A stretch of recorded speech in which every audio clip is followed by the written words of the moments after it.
ਧੰਨ ਗੁਰੂ ਅਰਜਨ ਦੇਵ ਸਾਹਿਬ ਜੀ ਮਹਾਰਾਜ ਅੱਜ ਪਾਵਨ ਸੰਗਰਾਂਦ ਦੇ ਦਿਹਾੜੇ ਦੇ ਰਾਹੀਂ ਉਪਦੇਸ਼ ਬਖਸ਼ਿਸ਼ ਕਰਦੇ ਹਨ। ਅੱਜ ਅੱਸੂ ਦੀ ਸੰਗਰਾਂਦ ਹੈ।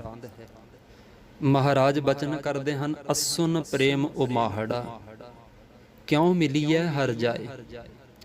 ਮਹਾਰਾਜ ਬਚਨ ਕਰਦੇ ਹਨ ਇਸ ਅੱਸੂ ਦੇ ਮਹੀਨੇ ਦੇ ਰਾਹੀਂ, ਜਿਸ ਵਕਤ ਇਹ ਸਾਡਾ ਜਿਹੜਾ ਮਨ ਹੈ, ਜਿਹੜਾ ਦੁਨਿਆਵੀ ਵਿਸ਼ੇ ਵਕਾਰਾਂ ਦਾ ਰਸ ਲੈਂਦਾ ਹੈ, ਤੇ ਮਹਾਰਾਜ ਬਚਨ ਕਰਦੇ ਹਨ ਜਦੋਂ ਇਹ ਮਨ ਦੁਨਿਆਵੀ ਵਿਸ਼ੇ ਵਕਾਰਾਂ ਵੱਲੋਂ ਮੁੜ ਕੇ ਹਿਰਦੇ ਦੇ ਵਿੱਚ ਆ ਕੇ ਸਥਿਤ ਹੋ ਜਾਂਦਾ ਹੈ, ਜਦੋਂ ਸਾਡਾ ਮਨ ਟਿਕ ਜਾਂਦਾ ਹੈ ਤੇ ਕੇਵਲ ਵਾਹਿਗੁਰੂ ਦਾ ਨਾਮ ਸਰਵਣ ਕਰਦਾ ਹੈ, ਤੇ ਉਸ ਵਕਤ ਹਿਰਦੇ ਦੇ ਵਿੱਚ ਪਰਮਾਤਮਾ ਨੂੰ ਮਿਲਣ ਦਾ ਪ੍ਰੇਮ ਜਾਗਦਾ ਹੈ। ਇੱਕ ਬੜਾ ਸੋਹਣਾ ਬਚਨ ਹੈ ਗੁਰੂ ਤੇਗ ਬਹਾਦਰ ਸਾਹਿਬ ਦਾ। ਸਾਡੇ ਵਿੱਚ ਬਹੁਤ ਸਾਰੇ ਇਹੋ ਜਿਹੇ ਲੋਕ ਹਨ ਜੋ ਇਹ ਗੱਲ ਕਰਦੇ ਹਨ, ਪਤਾ ਨਹੀਂ ਕੀ ਗੱਲ ਹੈ, ਸਾਡਾ ਪਰਮਾਤਮਾ ਦੇ ਨਾਲ ਕਿਉਂ ਨਹੀਂ ਪ੍ਰੇਮ ਪੈਂਦਾ। ਜੇ ਪਰਮਾਤਮਾ ਦੇ ਨਾਲ ਪਿਆਰ ਪਾਉਣਾ ਹੈ ਤਾਂ ਗੁਰੂ ਤੇਗ ਬਹਾਦਰ ਸਾਹਿਬ ਜੀ ਦਾ ਬੜਾ ਸੁੰਦਰ ਇੱਕ ਬਚਨ ਹੈ। ਮਹਾਰਾਜ ਕਹਿੰਦੇ, ਰੇ ਮਨ ਰਾਮ ਸਿਉ ਕਰ ਪ੍ਰੀਤ। ਮਹਾਰਾਜ ਕਹਿੰਦੇ, ਹੇ ਮੇਰੇ ਮਨਾ, ਪਰਮਾਤਮਾ ਦੇ ਨਾਲ ਪ੍ਰੇਮ ਕਰ, ਕਿਉਂਕਿ ਉਹ ਪਰਮਾਤਮਾ ਹਰ ਵਕਤ ਸਹਾਇਤਾ ਕਰਦਾ ਹੈ, ਉਹਦਾ ਨਾਮ ਸਹਾਇਤਾ ਕਰਦਾ ਹੈ। ਮਹਾਰਾਜ ਕਹਿੰਦੇ ਹਨ, ਮਨ ਰੇ ਮਨ ਰਾਮ ਸਿਉ ਕਰ ਪ੍ਰੀਤ। ਕਹਿੰਦੇ ਮਹਾਰਾਜ ਫਿਰ ਦੱਸੋ ਪ੍ਰੀਤ ਕਰਨ ਦਾ ਕੋਈ ਤਰੀਕਾ, ਉਸ ਨਾਲ ਪਿਆਰ ਪਾਉਣ ਦਾ ਕੋਈ ਢੰਗ। ਮਹਾਰਾਜ ਕਹਿੰਦੇ, ਸ਼ਰਵਣ ਗੋਬਿੰਦ ਗੁਣ ਸੁਣੋ ਅਰ ਗਾਓ ਰਸਨਾ ਗੀਤ। ਮਹਾਰਾਜ ਬਚਨ ਕਰਦੇ ਹਨ, ਕਹਿੰਦੇ ਕੰਨਾਂ ਦੇ ਨਾਲ ਉਸ ਪਰਮਾਤਮਾ ਦੇ ਗੁਣਾਂ ਨੂੰ ਸੁਣੋ, ਤੇ ਜਦੋਂ ਉਸ ਪਰਮਾਤਮਾ ਦੇ ਗੁਣਾਂ ਨੂੰ ਸਰਵਣ ਕਰੋਗੇ ਤੇ ਅਰ ਗਾਓ ਰਸਨਾ ਗੀਤ, ਜਦੋਂ ਆਪਣੀ ਰਸਨਾ ਦੇ ਨਾਲ, ਜ਼ਬਾਨ ਦੇ ਨਾਲ ਪਰਮਾਤਮਾ ਦੀ ਸਿਫਤ ਸਲਾਹ ਦੇ ਗੀਤ ਗਾਵੋਗੇ, ਉਸ ਵਕਤ ਪਰਮਾਤਮਾ ਦੇ ਚਰਨਾਂ ਵਿੱਚ ਪ੍ਰੀਤ ਪੈ ਜਾਏਗੀ। ਇੱਕ ਬੜਾ ਸੁੰਦਰ ਛੋਟਾ ਜਿਹਾ ਪ੍ਰਸੰਗ ਹੈ। ਜਿਹੜੇ ਭਗਤ ਤ੍ਰਿਲੋਚਨ ਜੀ ਹੋਏ, ਇਹ ਭਗਤ ਨਾਮਦੇਵ ਜੀ ਦੇ ਵੇਲੇ ਹੋਏ ਨੇ, ਤੇ ਭਗਤ ਨਾਮਦੇਵ ਜੀ ਛੀਂਬੇ ਸਨ, ਕੱਪੜੇ ਰੰਗਣ ਆਦਿਕ ਦਾ ਕੰਮ ਕਰਦੇ ਸੀ, ਤੇ ਭਗਤ ਤ੍ਰਿਲੋਚਨ ਜੀ ਪੰਡਤ ਸਨ। ਭਗਤ ਤ੍ਰਿਲੋਚਨ ਜੀ ਨੇ ਭਗਤ ਨਾਮਦੇਵ ਜੀ ਦੀ ਬੜੀ ਸਿਫਤ ਸੁਣੀ। ਕਹਿੰਦੇ ਵੀ ਭਗਤ ਨਾਮਦੇਵ ਬਹੁਤ ਬੰਦਗੀ ਕਰਦਾ ਹੈ, ਹਰ ਵਕਤ ਪਰਮਾਤਮਾ ਦਾ ਨਾਮ ਜਪਦਾ ਹੈ। ਤੇ ਮਨ ਦੇ ਵਿੱਚ ਤਾਂਘ ਉੱਠੀ ਵੀ ਚੱਲੀਏ ਭਗਤ ਨਾਮਦੇਵ ਜੀ ਦੇ ਦਰਸ਼ਨ ਕਰੀਏ। ਤੇ ਉਸ ਵਕਤ ਨਾ ਜਦੋਂ ਸਵੇਰੇ ਸਵੇਰੇ ਭਗਤ ਨਾਮਦੇਵ ਜੀ ਦੇ ਦਰਸ਼ਨ ਕਰਨ ਵਾਸਤੇ ਆਏ ਭਗਤ ਤ੍ਰਿਲੋਚਨ ਜੀ, ਤੇ ਉਸ ਵਕਤ ਭਗਤ ਤ੍ਰਿਲੋਚਨ ਜੀ ਕੀ ਦੇਖਦੇ ਐ, ਭਗਤ ਨਾਮਦੇਵ ਜੀ ਉਸ ਵਕਤ ਕੱਪੜਿਆਂ ਨੂੰ ਰੰਗ ਰਹੇ ਸਨ। ਤੇ ਜਦੋਂ ਕੱਪੜਿਆਂ ਨੂੰ ਰੰਗ ਰਹੇ ਸਨ ਨਾ, ਤੇ ਭਗਤ ਤ੍ਰਿਲੋਚਨ ਜੀ ਦੇ ਮਨ ਦੇ ਵਿੱਚ ਸ਼ੰਕਾ ਪੈਦਾ ਹੋ ਗਈ, ਡਾਊਟ ਖੜਾ ਹੋ ਗਿਆ। ਕਹਿਣ ਲੱਗੇ ਵੀ ਮੈਂ ਸੁਣਿਆ ਸੀ ਨਾਮਦੇਵ ਬੜੀ ਬੰਦਗੀ ਕਰਦਾ, ਪਰ ਇਹ ਤਾਂ ਮਾਇਆ ਵਿੱਚ ਫਸਿਆ ਹੋਇਆ, ਇਹ ਤਾਂ ਕੰਮਾਂ ਕਾਰਾਂ ਦੇ ਵਿੱਚ ਵਿਅਸਤ ਹੈ। ਇਹਨਾਂ ਨੇ ਨਾ ਉਸ ਵਕਤ ਫਿਰ ਭਗਤ ਨਾਮਦੇਵ ਜੀ ਨੂੰ ਜੋ ਬਚਨ ਕਹੇ, ਉਹ ਬਚਨ ਭਗਤ ਕਬੀਰ ਜੀ ਨੇ ਆਪਣੇ ਸ਼ਲੋਕਾਂ ਵਿੱਚ ਦਰਜ ਕੀਤੇ ਹੋਏ ਹੈ। ਭਗਤ ਤ੍ਰਿਲੋਚਨ ਜੀ ਕਹਿਣ ਲੱਗੇ, ਕਹਿੰਦੇ ਕਾਹੇ ਛੀਪੋ ਛਾਇਲੇ ਰਾਮ ਨਾ ਲਾਭੋ ਚੀਤ, ਨਾਮਾ ਮਾਇਆ ਮੋਹਿਆ ਕਹਿ ਤ੍ਰਿਲੋਚਨ ਮੀਤ, ਕਾਹੇ ਛੀਪੋ ਛਾਇਲੇ ਰਾਮ ਨਾ ਲਾਭੋ ਚੀਤ। ਭਗਤ ਤ੍ਰਿਲੋਚਨ ਜੀ ਨੇ ਆਖਿਆ, ਕਹਿੰਦੇ ਮੈਂ ਸੁਣਿਆ ਸੀ ਭਗਤ ਨਾਮਦੇਵ ਬੜੀ ਭਗਤੀ ਕਰਦਾ, ਪਰ ਭਗਤ ਨਾਮਦੇਵ ਤਾਂ ਮਾਇਆ ਵਿੱਚ ਫਸਿਆ ਖੜਿਆ ਹਲੇ ਵੀ, ਤੇ ਕੱਪੜਿਆਂ ਨੂੰ ਰੰਗ ਰਿਹਾ, ਆਪਣੇ ਕੰਮਾਂ ਕਾਰਾਂ ਵਿੱਚ ਧੰਦਿਆਂ ਵਿੱਚ ਵਿਅਸਤ ਹੈ। ਕਾਹੇ ਛੀਪੋ ਛਾਇਲੇ ਰਾਮ ਨਾ ਲਾਭੋ ਚੀਤ। ਹੈ ਨਾਮਦੇਵ, ਕਾਹਦੇ ਵਾਸਤੇ ਤੂੰ ਇਹਨਾਂ ਕੱਪੜਿਆਂ ਨੂੰ ਰੰਗਣ ਦੇ ਵਿੱਚ ਮਸ਼ਰੂਫ ਹੋਇਆ ਹੋਇਆ, ਰੱਬ ਦੇ ਨਾਮ ਦੇ ਵਿੱਚ ਚਿੱਤ ਕਿਉਂ ਨਹੀਂ ਲਾਉਂਦਾ। ਜਦੋਂ ਇਹ ਗੱਲ ਭਗਤ ਨਾਮਦੇਵ ਜੀ ਨੇ ਸੁਣੀ, ਭਗਤ ਨਾਮਦੇਵ ਜੀ ਕਹਿਣ ਲੱਗੇ, ਕਹਿੰਦੇ ਹੇ ਤ੍ਰਿਲੋਚਨ ਮਿੱਤਰਾ, ਹੇ ਸਾਡੇ ਦੋਸਤਾ, ਆ ਬੈਠ ਸਾਡੇ ਕੋਲ। ਕਹਿਣ ਲੱਗੇ ਹੇ ਨਾਮਦੇਵ ਜੀ ਕਹਿਣ ਲੱਗੇ, ਹੇ ਤ੍ਰਿਲੋਚਨ, ਤੂੰ ਸਾਨੂੰ ਹੱਥਾਂ ਪੈਰਾਂ ਦੇ ਨਾਲ ਕੰਮ ਕਰਦੇ ਤਾਂ ਦੇਖ ਲਿਆ, ਪਰ ਤੈਨੂੰ ਕੀ ਪਤਾ ਹੈ ਸਾਡੇ ਹਿਰਦੇ ਵਿੱਚ ਕੀ ਚੱਲ ਰਿਹਾ ਹੈ, ਅਸੀਂ ਆਪਣੇ ਮੁਖ ਦੇ ਰਾਹੀਂ ਕੀ ਬੋਲ ਰਹੇ ਹਾਂ। ਤੇ ਉਸ ਵਕਤ ਨਾ ਭਗਤ ਨਾਮਦੇਵ ਜੀ ਨੇ ਭਗਤ ਤ੍ਰਿਲੋਚਨ ਜੀ ਨੂੰ ਸਮਝਾਇਆ, ਕਹਿਣ ਲੱਗੇ, ਹੇ ਤ੍ਰਿਲੋਚਨ, ਨਾਮਾ ਕਹਿ ਤ੍ਰਿਲੋਚਨਾ ਮੁਖ ਤੇ ਰਾਮ ਸੰਭਾਲ।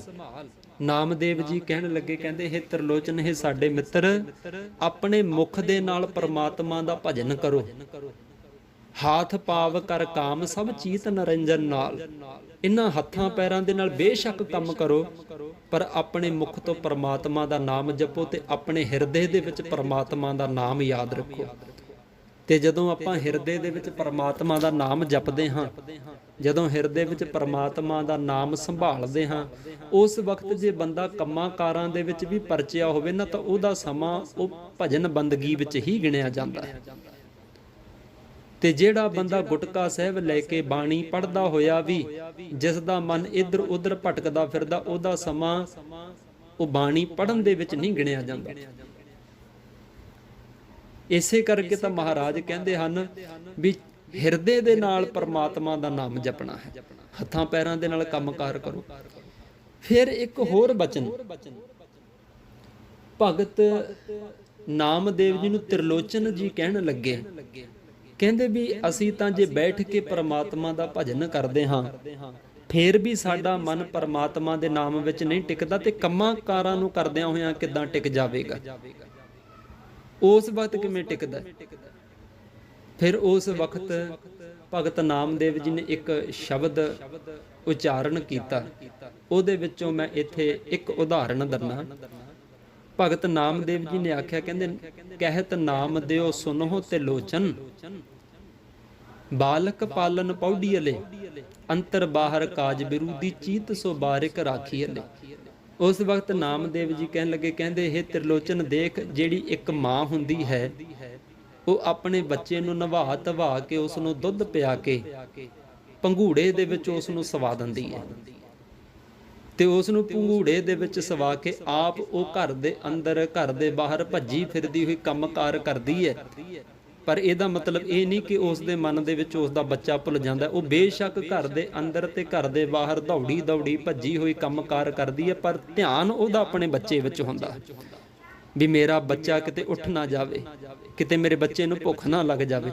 ਸੁਰਤ ਉਹਦੀ ਆਪਣੇ ਬੱਚੇ ਵਿੱਚ ਹੁੰਦੀ ਹੈ, ਪਰ ਉਹ ਅੰਦਰ ਬਾਹਰ ਘਰ ਦੇ ਕੰਮਕਾਰ ਕਰ ਰਹੀ ਹੁੰਦੀ ਹੈ। ਇਸੇ ਤਰ੍ਹਾਂ ਕਹਿਣ ਲੱਗੇ, ਪਰਮਾਤਮਾ ਦੇ ਨਾਲ ਪਿਆਰ ਪਾਉਣਾ ਹੈ, ਉਸ ਦਿਨ ਪ੍ਰੇਮ ਕਰਨਾ ਹੈ। ਬੇਸ਼ੱਕ ਹੱਥਾਂ ਪੈਰਾਂ ਦੇ ਨਾਲ ਆਪਣਿਆਂ ਨਾਲ ਆਪਾਂ ਕੰਮਕਾਰ ਕਰੀਏ, ਪਰ ਉਸ ਪਰਮਾਤਮਾ ਦਾ ਭਜਨ ਕਰਨਾ ਹੈ, ਹਿਰਦੇ ਨਾਲ ਉਸ ਵਾਹਿਗੁਰੂ ਦਾ ਨਾਮ ਯਾਦ ਰੱਖਣਾ ਹੈ। ਜਦੋਂ ਇੰਨੇ ਬਚਨ ਕਹੇ ਤੇ ਭਗਤ ਤ੍ਰਿਲੋਚਨ ਜੀ ਦੇ ਦਿਮਾਗ ਦੇ ਵਿੱਚ ਇਹ ਗੱਲ ਪ੍ਰਵੇਸ਼ ਕਰ ਗਈ, ਉਹਨਾਂ ਨੂੰ ਸਮਝ ਆ ਗਈ। ਤੇ ਫਿਰ ਹਰ ਰੋਜ਼ ਭਗਤ ਨਾਮਦੇਵ ਜੀ ਦੇ ਨਾ ਅੰਮ੍ਰਿਤ ਵੇਲੇ ਉੱਠ ਕੇ ਤ੍ਰਿਲੋਚਨ ਜੀ ਨੇ ਦਰਸ਼ਨ ਕਰਨੇ ਆਉਣੇ। ਤੇ ਜਦੋਂ ਦਰਸ਼ਨ ਕਰਨੇ ਨਾ, ਭਾਈ ਗੁਰਦਾਸ ਸਾਹਿਬ ਜੀ ਲਿਖਦੇ, ਕਹਿੰਦੇ, ਦਰਸ਼ਨ ਦੇਖਣ ਨਾਮ ਦਿਓ ਭਲ ਕੇ ਉੱਠ ਤ੍ਰਿਲੋਚਨ ਆਵੇ।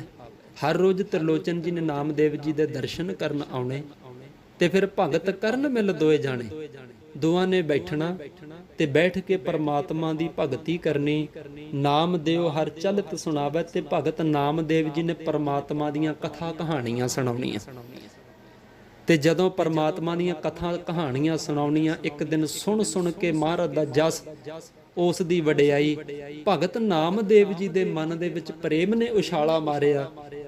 ਤੇ ਭਗਤ ਨਾਮਦੇਵ ਜੀ ਦੇ ਚਰਨ ਪਕੜ ਕੇ ਭਗਤ ਤ੍ਰਿਲੋਚਨ ਜੀ ਕਹਿਣ ਲੱਗੇ, ਕਹਿੰਦੇ, ਹੇ ਨਾਮਦੇਵ ਜੀ, ਤੁਹਾਨੂੰ ਬੜੀ ਵਾਰੀ ਦਰਸ਼ਨ ਹੋਏ ਆ ਪਰਮਾਤਮਾ ਦੇ, ਤੁਸੀਂ ਸਾਡੇ ਤੇ ਕਿਰਪਾ ਕਰੋ, ਸਾਡੀ ਵੀ ਅਰਦਾਸ ਮਹਾਰਾਜ ਦੇ ਚਰਨਾਂ ਦੇ ਵਿੱਚ ਕਰੋ, ਸਾਨੂੰ ਵੀ ਦਰਸ਼ਨ ਹੋ ਜਾਵੇ। ਤੇ ਉਸ ਵਕਤ ਭਗਤ ਨਾਮਦੇਵ ਜੀ ਨੇ ਅਰਦਾਸ ਕੀਤੀ।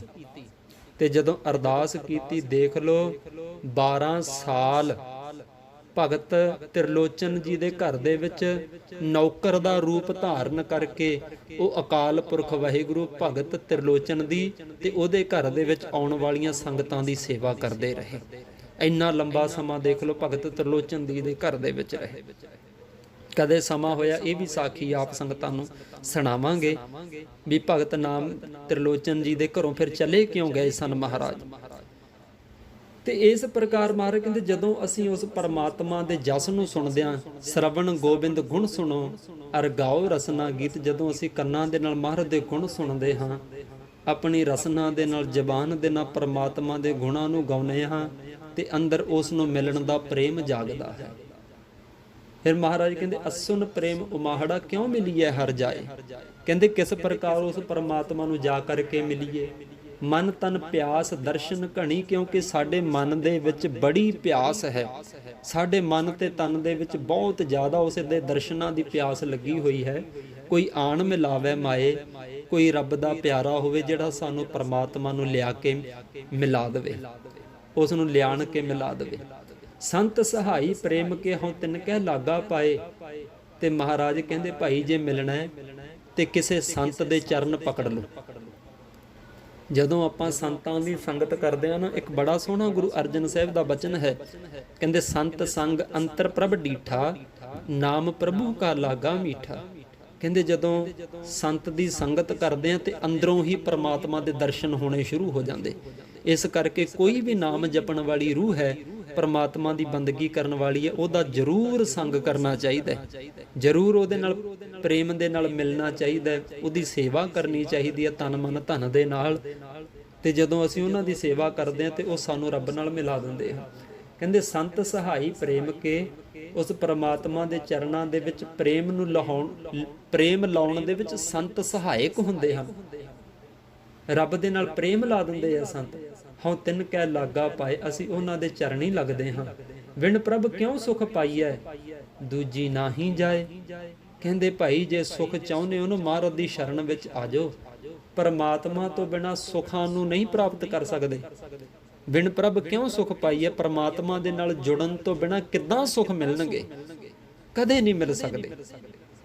ਪਰਮਾਤਮਾ ਤੋਂ ਬੇਮੁਖ ਹੋ ਕੇ ਕਦੇ ਵੀ ਬੰਦੇ ਨੂੰ, ਕਿਸੇ ਨੂੰ ਅੱਜ ਤੱਕ ਸੁਖ ਨਹੀਂ ਮਿਲਿਆ। ਦੂਜੀ ਨਾ ਹੀ ਜਾਏ, ਕੋਈ ਦੂਜੀ ਜਗ੍ਹਾ ਨਹੀਂ ਜਿੱਥੇ ਤੁਹਾਨੂੰ ਕੋਈ ਸੁਖ ਮਿਲੂਗਾ। ਜੇ ਸੁਖ ਚਾਹੁੰਦੇ ਹੋ, ਕੇਵਲ ਮਹਾਰਾਜ ਦੀ ਸ਼ਰਨ ਦੇ ਵਿੱਚ ਆਉਣਾ ਪਵੇਗਾ। ਜਿਨੀ ਰਸ ਚਾਖਿਆ ਪ੍ਰੇਮ ਰਸ, ਸੇ ਤ੍ਰਿਪਤ ਰਹੇ ਅਗਾਏ। ਕਹਿੰਦੇ ਜਿਨ੍ਹਾਂ ਨੇ ਪ੍ਰੇਮ ਰਸ ਛਕ ਲਿਆ ਹੈ, ਉਹ ਤ੍ਰਿਪਤ ਹੋ ਗਏ ਨੇ, ਉਹ ਰੱਜ ਗਏ ਨੇ। ਉਹਨਾਂ ਦੇ ਅੰਦਰ ਕਿਸੇ ਦੁਨਿਆਵੀ ਪਦਾਰਥਾਂ ਦੀ ਭੁੱਖ ਨਹੀਂ ਰਹਿ ਜਾਂਦੀ, ਉਹਨਾਂ ਦੇ ਅੰਦਰ ਕਿਸੇ ਵਸਤੂਆਂ ਦੀ ਭੁੱਖ ਨਹੀਂ ਰਹਿ ਜਾਂਦੀ। ਉਹ ਅੰਦਰੋਂ ਸੰਤੋਖ ਵਿੱਚ ਆ ਜਾਂਦੇ ਹਨ। ਕਿੱਡੇ ਭਗਤ ਹੋਏ ਨੇ ਜਿਨ੍ਹਾਂ ਦੇ ਕੋਲ ਰਾਜੇ ਮਹਾਰਾਜੇ ਸੋਨਾ ਚਾਂਦੀ ਲੈ ਲੈ ਕੇ ਆਉਂਦੇ ਰਹੇ, ਪਰ ਭਗਤਾਂ ਨੇ ਕਦੇ ਉਹਨਾਂ ਨੂੰ ਕਬੂਲ ਨਹੀਂ ਕੀਤਾ। ਕਿਉਂ? ਅੰਦਰੋਂ ਸੰਤੋਖ ਜੋ ਆਇਆ ਹੋਇਆ ਹੈ। ਆਪ ਤਿਆਗ ਬਿਨਤੀ ਕਰਹਿ, ਲੇਹੋ ਪ੍ਰਭੂ ਲੜ ਲਾਏ। ਅਸੀਂ ਤਾਂ ਉਸ ਪਰਮਾਤਮਾ ਦੇ ਚਰਨਾਂ ਵਿੱਚ ਨਾ ਹੰਕਾਰ ਨੂੰ ਛੱਡ ਕੇ, ਕਾਹਦਾ ਹੰਕਾਰ ਕਰਨਾ ਭਾਈ? ਸੁੰਦਰ ਸਰੂਪ ਦਾ, ਮਾਇਆ ਦਾ, ਉੱਚੇ ਘਰ ਦਾ, ਕਿਸੇ ਚੀਜ਼ ਦਾ ਹੰਕਾਰ ਨਹੀਂ ਕਰ ਸਕਦੇ। ਕਿਉਂਕਿ ਹੰਕਾਰ ਕਰਨ ਵਾਲੇ ਨੂੰ ਗੁਰੂ ਅਰਜਨ ਸਾਹਿਬ ਜੀ ਕਹਿੰਦੇ ਧਨ ਭੂਮਿਕਾ ਜੋ ਕਰਿਆ ਗੁਮਾਨ, ਸੋ ਮੂਰਖ ਅੰਧਾ ਅਗਿਆਨ।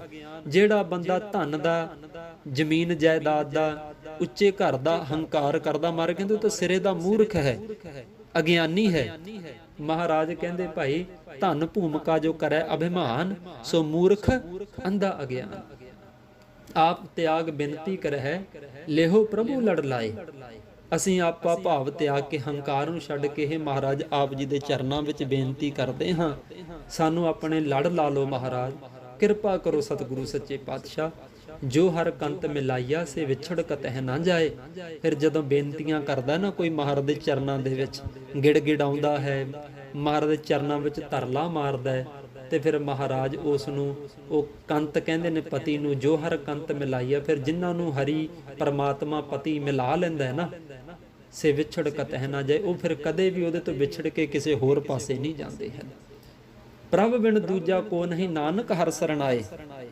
ਅਸੀਂ ਤਾਂ ਉਸ ਵਾਹਿਗੁਰੂ ਦੀ ਸ਼ਰਨ ਹਾਂ, ਕਿਉਂਕਿ ਉਸ ਵਾਹਿਗੁਰੂ ਤੋਂ ਬਿਨਾਂ ਕੋਈ ਵੀ ਸਮਰੱਥ ਨਹੀਂ ਬੰਦੇ ਦੀ ਰੱਖਿਆ ਕਰਨ ਦੇ। ਹਰ ਪਾਸੇ ਉਹ ਪਰਮਾਤਮਾ ਰੱਖਿਆ ਕਰਦਾ ਹੈ। ਇੱਥੋਂ ਤੱਕ ਦੇਖੋ, ਇੱਕ ਮਾਤਾ ਦੇ ਪੇਟ ਦੇ ਵਿੱਚ ਜਿਹੜਾ ਬੱਚਾ ਪਲ ਰਿਹਾ ਹੈ, ਉਸ ਮਾਤਾ ਦੇ ਪੇਟ ਦੇ ਅੰਦਰ ਦੇਖ ਲਓ, ਜਠਰ ਅਗਨੀ ਦੇ ਵਿੱਚ ਉਸ ਬੱਚੇ ਦੀ ਮਹਾਰਾਜ ਰੱਖਿਆ ਕਰਦਾ ਹੈ। ਪ੍ਰਤਪਾਲ ਮਾਤਾ ਉਧਰ ਰੱਖਿਆ, ਲਗਨ ਦੇਤ ਨਾ ਸੇਕ। ਮਾਂ ਦੇ ਪੇਟ ਦੀ ਅੱਗ ਦਾ ਸੇਕ ਨਹੀਂ ਲੱਗਣ ਦਿੰਦਾ ਬੱਚੇ ਨੂੰ, ਮਹਾਰਾਜ ਰੱਖਿਆ ਕਰਦਾ ਹੈ। ਐਸਾ ਉਹ ਪਰਮਾਤਮਾ ਅਕਾਲ ਪੁਰਖ ਵਾਹਿਗੁਰੂ ਹੈ। ਮਹਾਰਾਜ ਕਹਿੰਦੇ ਪ੍ਰਭ ਬਿਨ ਦੂਜਾ ਕੋ ਨਹੀਂ, ਨਾਨਕ ਹਰਿ ਸਰਣ ਆਏ। ਅਸੀਂ ਉਸ ਦੀ ਹਰੀ ਦੀ ਸ਼ਰਨ ਦੇ ਵਿੱਚ ਹਾਂ। ਅਸੂ ਸੁਖੀ ਵਸੰਦੀਆਂ, ਜਿਨ੍ਹਾਂ ਮਾਇਆ ਹਰਿ ਰਾਏ। ਮਹਾਰਾਜ ਬਚਨ ਕਰਦੇ ਹਨ, ਅਸੂ ਦੇ ਮਹੀਨੇ ਦੇ ਰਾਹੀਂ ਉਹ ਜੀਵ ਰੂਪ ਇਸਤਰੀਆਂ, ਉਹ ਪਰਮਾਤਮਾ ਦੇ ਭਗਤ ਸੁਖੀ ਵਸਦੇ ਹਨ, ਜਿਨ੍ਹਾਂ ਦੇ ਉੱਤੇ ਪਰਮਾਤਮਾ ਦੀ ਮਿਹਰਬਾਨੀ ਹੈ। ਜਿਨ੍ਹਾਂ ਮਾਇਆ ਹਰਿ ਰਾਏ, ਹਰੀ ਰਾਏ ਪਰਮਾਤਮਾ ਅਕਾਲ ਪੁਰਖ ਵਾਹਿਗੁਰੂ ਦੀ ਜਿਨ੍ਹਾਂ ਦੇ ਉੱਤੇ ਦਇਆ ਹੈ। ਦਇਆ ਨੂੰ ਅਸੀਂ ਇਸ ਤਰੀਕੇ ਦੇ ਨਾਲ ਨਹੀਂ ਤੋਲ ਸਕਦੇ ਵੀ ਫਲਾਣੇ ਦੇ ਘਰ ਦੇ ਵਿੱਚ ਬਹੁਤ ਪੈਸਾ, ਉਹਦੇ ਬੱਚੇ ਆਗਿਆਕਾਰੀ ਹਨ, ਉਹ ਬਹੁਤ ਪੈਸੇ ਵਾਲਾ ਹੈ, ਬਹੁਤ ਜ਼ਮੀਨ ਜਾਇਦਾਦ ਹੈ। ਨਹੀਂ, ਮਹਾਰਾਜ ਬਚਨ ਕਰਦੇ ਹਨ, ਕਹਿਣਗੇ ਮਿਹਰਬਾਨਗੀ ਉਹਨਾਂ ਤੇ ਹੈ ਜਿਹੜੇ ਪਰਮਾਤਮਾ ਦਾ ਨਾਮ ਜਪਦੇ। ਬੇਸ਼ੱਕ ਘਰ ਦੇ ਵਿੱਚ ਖਾਣ ਨੂੰ ਆਟਾ ਨਹੀਂ, ਪਰ ਕਦੇ ਵੀ ਪਰਮਾਤਮਾ ਦਾ ਨਾਮ ਨਹੀਂ ਆਪਣੇ ਹਿਰਦੇ ਚੋਂ ਭੁਲਾਉਂਦੇ, ਉਹਨਾਂ ਦੇ ਉੱਤੇ ਪਰਮਾਤਮਾ ਦੀ ਮਿਹਰ ਹੈ। ਇਹ ਅੱਸੂ ਦੇ ਮਹੀਨੇ ਦੇ ਰਾਹੀਂ ਸਤਿਗੁਰੂ ਨੇ ਉਪਦੇਸ਼ ਬਖਸ਼ਿਆ ਹੈ। ਸਤਿਗੁਰੂ ਕਿਰਪਾ ਕਰਨ ਸਾਡੇ ਕਲਯੁਗੀ ਜੀਵਾਂ ਦੇ ਹਿਰਦਿਆਂ ਵਿੱਚ ਵਸਾਉਣ। ਵਾਹਿਗੁਰੂ ਜੀ ਕਾ ਖਾਲਸਾ, ਵਾਹਿਗੁਰੂ ਜੀ ਕੀ